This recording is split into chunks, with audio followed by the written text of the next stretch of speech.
Matapos ang naging sagutan ni US President Donald Trump at Ukrainian President Volodymyr Zelensky, naging mas malinaw sa buong mundo na ayaw ng kasalukuyang administrasyon ng Amerika na magkaroon ng gyera sa pagitan ng ibang bansa.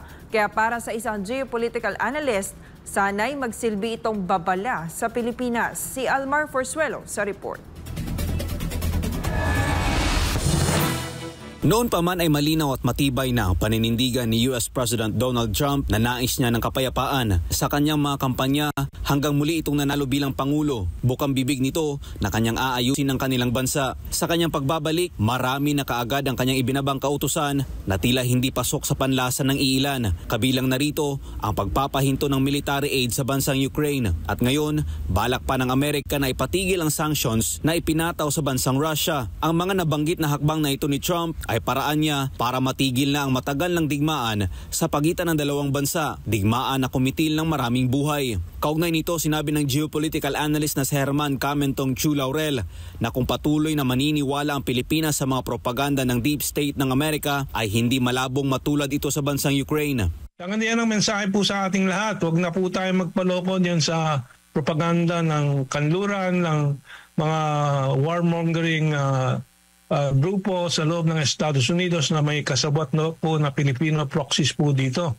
Alam naman natin po kung sino mga proxies po nilang maingay tungkol sa West Philippine Sea. Paliwanag ni Camentong na nagsimula lang ang gulo sa pagitan ng Russia at Ukraine dahil sa agawan ng teritoryo. Pinondohan at inarmasan ito ng ibang bansa na nais ng gyera hanggang sa humantong nga sa kaguluhan. Ang ganitong pangyayari anya nararanasan din ng ating bansa.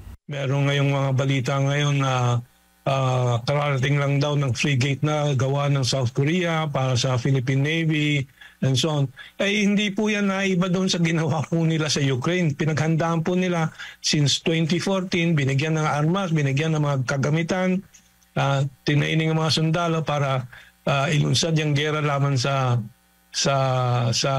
Russia na inunahan lang po ni President Putin. Ano bang objective na mag-claim ng isang teritoryo para makinabang, hindi ba? Hindi ba yan din ang ginagawa po sa Ukraine? Territorial issues na. Sa huli, sinabi ni Laurel na dapat nakatutok lang ang Pilipinas sa pakikipagkalakalan sa ibang bansa sa Asia at dapat rin anyang ibalik ng ating bansa ang independent foreign policy na ginawa noon ni dating Pangulong Ferdinand Marcos Sr. at Rodrigo Duterte. Bumalik po tayo sa focus sa ekonomiya, pakikipagkalakalan sa malaking ekonomiya sa mundo ngayon at sa Asia, ang China. I think ang importanteng mapaalala po sa bayan po natin na sa saligang batas po natin nakasaad po na ang Pilipinas ay dapat tumatahak po sa independent foreign policy. Nakita natin in modern Philippine history ay si Presidente Duterte na yan din po ang isinagawa, independent foreign policy niya. Tayo nagkaroon ng napaka-produktibong pag-uusap at pakikipagtungo sa China, sa Russia at ibang mga bansa. Ang daming mga tulay na gawa ng China, Kaliwa Dam, Chico River Irrigation Dam, marami po, mahabang listahan po yan. Para sa Diyosa sa Pilipinas, kung mahal, Almar Forzuelo, SMNI News.